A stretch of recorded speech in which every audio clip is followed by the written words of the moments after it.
My dear students, how all are you? I think and hope that you are all well by the grace of Allah. I am also well. Dear students, in this special lockdown in Chapai-Naoganj, you should stay at home. Welcome to the students of class 8.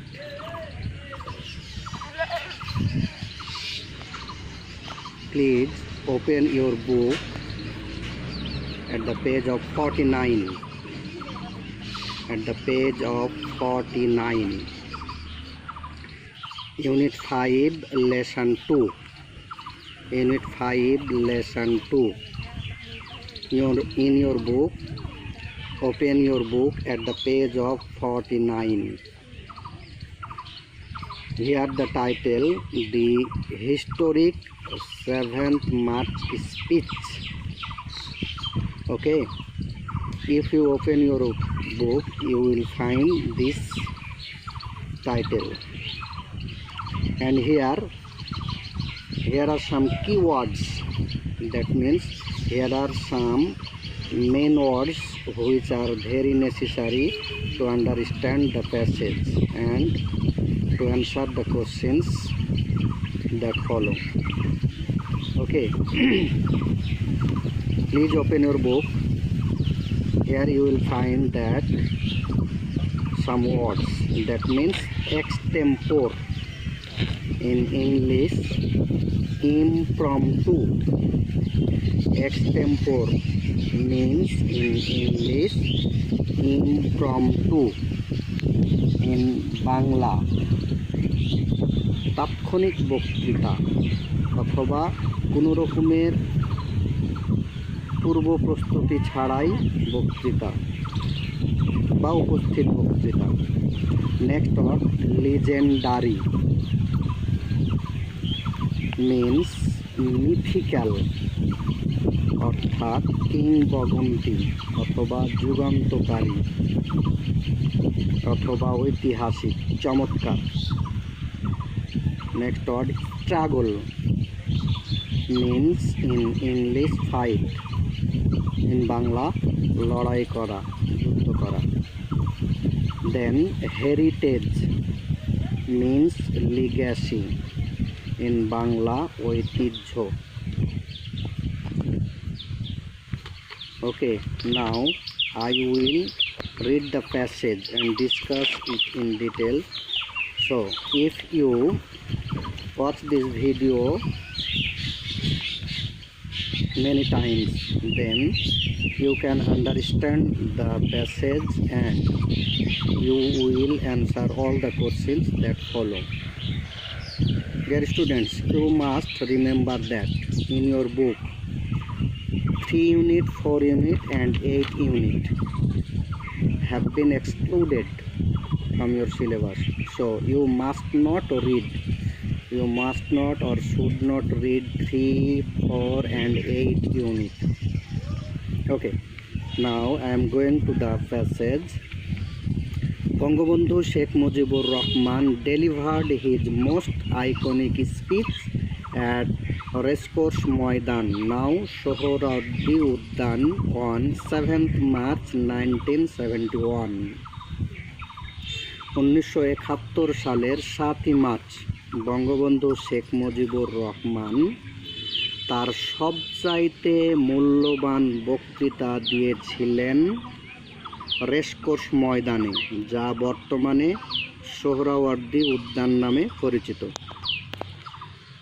তোমরা এই তথ্যটা ভালো মতো খেয়াল করবা, এটা তোমাদের ভবিষ্যৎ জীবনেও কাজে লাগবে। বঙ্গবন্ধু শেখ মুজিবুর রহমান 7ই মার্চের একটা ভাষণ দিয়েছিলেন, যেটা ছিল সবচাইতে মূল্যবান বা ঐতিহাসিক চমৎকার একটা বক্তৃতা, যেটা 1971 সালে 7ই মার্চ তিনি দিয়েছিলেন। ডেলিভার্ড মানে এখানে বক্তৃতা দেওয়া, ভার্ব আছে। He called on his fellow countrymen to get ready for independence. তিনি তার দেশবাসীকে আমন্ত্রণ জানিয়েছিলেন প্রস্তুতি গ্রহণ করতে স্বাধীনতার জন্য। মানে সেই সময় আমরা স্বাধীন ছিলাম না, আমরা পরাধীন ছিলাম। আমরা পরাধীন থাকা অবস্থায় পাকিস্তানিরা আমাদের উপরে শোষণ, নির্যাতন, নিপীড়ন চালাতো। এই শোষণ নির্যাতন নিপীড়ন থেকে বাঁচার জন্য তিনি দেশের মানুষকে প্রস্তুত হতে বলেছিলেন স্বাধীনতার জন্য। অন দ্যাট ডে, সেই দিন, a million people gathered there to listen to their great leader. 1 million জনসাধারণ উপস্থিত হয়েছিল মনোযোগ সহকারে শুনতে মহান নেতার বাণী বা কথাবার্তা। এখানে খেয়াল করো, 1 মিলিয়ন সমান 10 লক্ষ, 1 মিলিয়ন সমান 10 লক্ষ। 1 মিলিয়ন মানুষ হাজির হয়েছিল অথবা জমায়েত হয়েছিল, অথবা 10 লক্ষ মানুষ জমায়েত হয়েছিল মহান নেতার কথা শুনতে। ইট ওয়াজ দিস স্পিচ, এটা হলো সেই বক্তৃতা বা এটা ছিল সেই বক্তৃতা, that encouraged the freedom seeking Bengalis, যা উৎসাহিত করেছিল স্বাধীনতা অনুসন্ধানকারী বাঙালিদেরকে to prepare for the liberation war, স্বাধীনতা যুদ্ধের প্রস্তুতি গ্রহণ করতে। The 19-minute speech has been recognized by UNESCO. 19 মিনিটের বক্তৃতাকে স্বীকৃতি দেওয়া হয়েছে ইউনেস্কো কর্তৃক as one of the world's most important documentary heritage, পৃথিবীর সবচাইতে গুরুত্বপূর্ণ দালিলিক ঐতিহ্য হিসাবে। এইখানে একটা শব্দ খেয়াল করো, ইউনেস্কো, এটা কিন্তু সংক্ষিপ্ত আকারে দেওয়া হয়েছে। এই পূর্ণ ফর্মটা তোমাদের জানা প্রয়োজন, এটা তোমাদের ভবিষ্যতে কাজে লাগবে। UNESCO, United Nations Educational, Scientific and Cultural Organisation. United Nations Educational, Scientific and Cultural Organisation, এই সংস্থা এই 19 মিনিটের বক্তৃতাকে পৃথিবীর সবচাইতে গুরুত্বপূর্ণ অন্যতম একটি দালিলিক ঐতিহ্য হিসাবে স্বীকৃতি দিয়েছেন। UNESCO added the speech to the memory of the world register. UNESCO যুক্ত করেছেন এই বক্তৃতাটিকে পৃথিবীর রেজিস্টারের স্মৃতিতে অ্যাজ এ ডকুমেন্টারি হেরিটেজ, একটি দালিলিক প্রমাণ অথবা ঐতিহ্য হিসাবে 30 অক্টোবর 2017 সালের 30 অক্টোবর, এই তারিখটাও খুব গুরুত্বপূর্ণ, খেয়াল রাখবেন। Giving it an legendary status, এটাকে দিয়ে একটি ঐতিহাসিক মর্যাদা, স্ট্যাটাস মানে হলো মর্যাদা বা position. Irina Bokova, director general of UNESCO.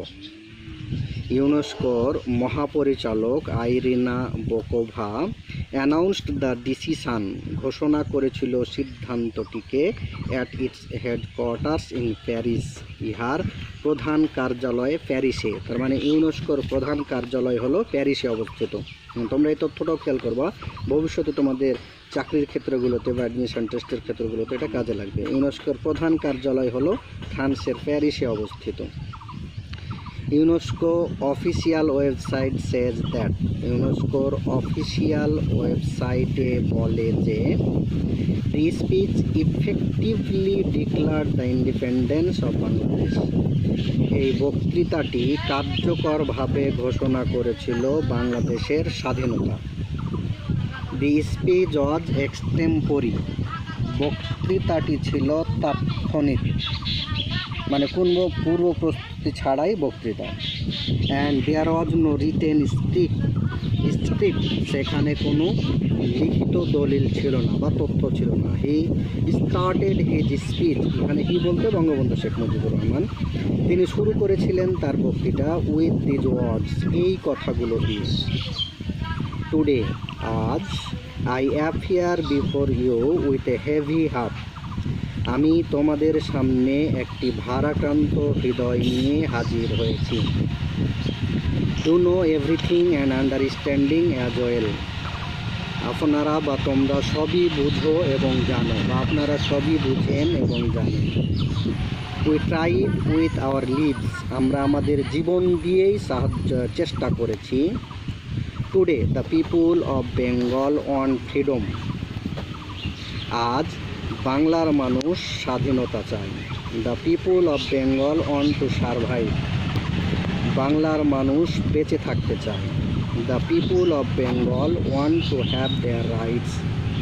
বাংলার মানুষ তাদের অধিকার চাই। এই হলো বঙ্গবন্ধুর বক্তৃতা। চমৎকার একটা প্যাসেজ। এই প্যাসেজ তোমাদের জন্য খুবই গুরুত্বপূর্ণ। খুব ভালো করে এই ভিডিওটা বারবার দেখবে, তাহলে তোমাদের কাজে লাগবে, তোমাদের পরীক্ষার জন্য কাজে লাগবে এবং প্র্যাকটিক্যাল লাইফেও তোমাদের বিভিন্ন সময় বিভিন্নভাবে এটা প্রয়োজন হবে। আচ্ছা, এখানে মূল বইয়ে কিছু প্রশ্ন দেওয়া আছে। তোমাদের এখানে কোশ্চিন যেটা থাকে, প্রথমে এমসিকিউ জাতীয় কোশ্চিন থাকে বা মোস্ট অল্টারনেটিভ কোশ্চিন থাকে। এগুলো 1 মার্কের করে প্রশ্ন থাকে। এখান থেকে যদি প্যাসেজটা বুঝতে পারো তাহলে যে কোনো রকমের প্রশ্ন থাকতে পারে, এগুলো তোমরা উত্তর করতে পারবে। মিনিং আসতে পারে, যেমন আমি মিনিংগুলো বললাম, এগুলো মিনিংয়ে আসতে পারে, অথবা যে কোনো একটা তথ্য গ্যাপে ফাঁকা দিয়ে ওই তথ্যটা সমার্থক শব্দও চাইতে পারে, অ্যান্টোনিম শব্দও চাইতে পারে, এমনি স্বাভাবিকভাবেও চাইতে পারে। তার কারণে ভিডিওটা খুব ভালো মতো দেখবা, তোমাদের কাজে লাগবে। এখান থেকে যেমন প্রশ্নগুলো হতে পারে, প্রশ্নগুলো থাকে শর্ট কোশ্চিন, যেগুলোতে 2 মার্কের করে প্রশ্ন। তোমাদের এখানে মূল বইয়ে 5টা কোশ্চিন দেওয়া আছে, আমি পড়ে দিচ্ছি, একটু ভালো মতো খেয়াল করো, তাহলে তোমাদের কাজে লাগবে, পরীক্ষাতেও তোমাদের উপকার করবে। What type of speech did Bangabandhu deliver on 7th March 1971? খেয়াল করো, এখানে ডিড দিয়ে শুরু হয়েছে, তার মানে প্রশ্নটা হয়েছে পাস্ট ইনডিফিনিটে। তোমাদের উত্তরও অবশ্যই হতে হবে পাস্ট ইনডিফিনিটে।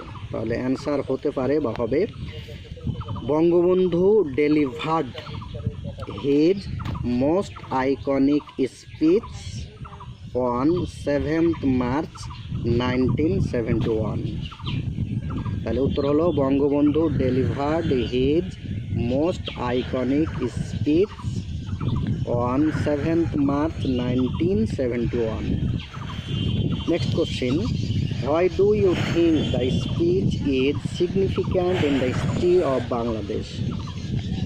বলছে তোমরা কেন চিন্তা করো যে এই বক্তৃতাটি বাংলাদেশের ইতিহাসে তাৎপর্যপূর্ণ। তাহলে the speech is significant because it inspires অথবা encourages our countrymen to get ready for independence.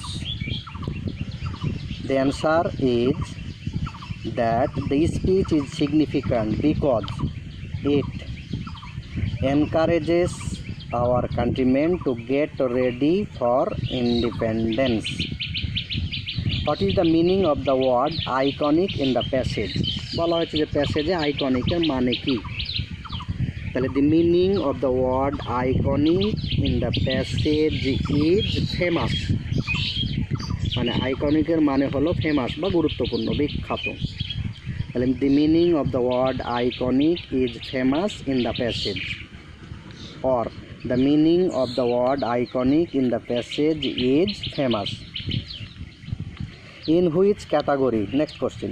In which category did UNESCO recognize বঙ্গবন্ধুর 7th March speech? এখানেও প্রশ্নটা হয়েছে ডিড দিয়ে, তার মানে ফার্স্ট ইনডিফিনিটে, কিন্তু তার আগেরটা ছিল প্রেজেন্ট টেন্সে, তার আগেরটাও প্রেজেন্ট টেন্সে, আর এটা হলো আবার ফার্স্ট ইনডিফিনিট, তার মানে ফার্স্ট ইনডিফিনিট উত্তর করতে হবে। তাহলে ইউনেস্কো রিকগনাইজড বঙ্গবন্ধুর 7th March speech as one of the world's most important documentary heritages. The answer is that UNESCO recognized বঙ্গবন্ধুর 7th March speech as one of the world's most important documentary heritages. Next question, what is special in this speech? বলছে এই বক্তৃতায় কোনটি বিশেষত্ব, এটা present টেন্সে বলা আছে, সুতরাং উত্তর প্রেজেন্ট টেন্সে হবে। তাহলে the speciality in this speech is extempore. তার মানে এই বক্তৃতার বিশেষত্ব হলো এটা ছিল তাৎক্ষণিক বক্তৃতা বা উপস্থিত বক্তৃতা। আচ্ছা, তারপরে মূল বইয়ে তোমাদের নিচের দিকেও দেখো 50 পেজে এইখানে একটা গ্যাপ ফিলিং দেওয়া আছে, তোমাদের মূল বইয়ে দেওয়া আছে 50 and 51 পেজে। এটাও বঙ্গবন্ধুর একটা বক্তৃতা। তো এইখানে ক্লু দেওয়া আছে, তোমাদের মূল যখন কোশ্চিন হবে বা হয়, 3 নাম্বার কোশ্চিনে এরকম জাতীয় কোশ্চিন হতে পারে, তবে এখানে ক্লু দেওয়া আছে, ওইখানে কোনো ক্লু দেওয়া থাকবে না। তোমাদের মূল যেটা জিএসসি পরীক্ষা হয় বা আমাদের সিলেবাসভুক্ত যে পরীক্ষা, এই পরীক্ষাতে তোমাদের 3 নাম্বারে কোশ্চিন থাকবে যেটা, সেটাতে 5টা এরকম গ্যাপ দেওয়া থাকবে। এখানে 5টা দেওয়া আছে কিন্তু ক্লু দেওয়া আছে, কিন্তু ওখানে তোমাদের ক্লু দেওয়া থাকবে না। আমি এই ক্লুযুক্ত তোমাদের যে এইটা দেওয়া আছে, গ্যাপ দেওয়া আছে, এই গ্যাপটা আমি পড়ে দিচ্ছি এবং উত্তরও বলে দিচ্ছি। এই জাতীয় তোমাদের হতে পারে, এই কারণে একটু খেয়াল করবা, এটা একটা এক্সারসাইজের মতো। এখানে 5টা গ্যাপ দেওয়া আছে, দেখো 5টা ক্লু যেটা দেওয়া আছে, sacrifice, free, fortress, independence, freedom. হ্যাঁ, আমাদের প্যাসেজ যেটা দেওয়া আছে 51 পেজে, দেখো turn every house into a dash, তাহলে এখানে হবে turn every house into a fortress, মানে প্রত্যেকটা বাড়িকে দুর্গ গড়ে তোলো। Resist the enemy with everything you have, শত্রুর সাথে মোকাবেলা করো তোমাদের যা কিছু আছে। Since we have learn to sacrifice our lives, হ্যাঁ 2 এর পর একটা ড্যাশ দেওয়া আছে, তার মানে এখানে হবে স্যাক্রিফাইস, যেহেতু আমরা আমাদের জীবন দিতে শিখেছি। We shall give more blood, আমরা আরও রক্ত দিব। We shall free the people of this land, এখানে একটা ড্যাশ আছে, উই শ্যালের পরে ড্যাশ আছে, তাহলে শ্যালের পরে মূল ভার্ব হবে, এখানে মূল ভার্ব আছে ফ্রি। তাহলে আমরা আমাদের দেশকে, দেশের মানুষকে মুক্ত করে ছাড়ব। The struggle this time is for dash, তাহলে এখানে হবে the struggle this time is for independence. হ্যাঁ, মানে এই সময় আমাদের লড়াই হলো স্বাধীনতার লড়াই। The struggle this time is for আবার ড্যাশ, তার মানে the struggle this time is for freedom, মানে এখানে আমাদের মুক্তির লড়াই। জয় বাংলা, শেখ মুজিবুর রহমান, মার্চ 7, 1971। এই হলো বঙ্গবন্ধুর ভাষণের একটা অংশ এখানে তুলে দেওয়া আছে। এই অংশটার হচ্ছে উপরে 5টি গ্যাপ দেওয়া আছে, এই 5টি গ্যাপের আমিও উত্তর বলে দিলাম। তোমরা এই ভিডিওটা বারবার দেখলে তোমাদের অনেক গুরুত্বপূর্ণ তথ্যই এখান থেকে অনুধাবন করতে পারবে এবং তোমরা সব ধরনের প্রশ্নের উত্তর করতে পারবে বলে আমি বিশ্বাস করি। Okay, see you again, thanks a lot to you.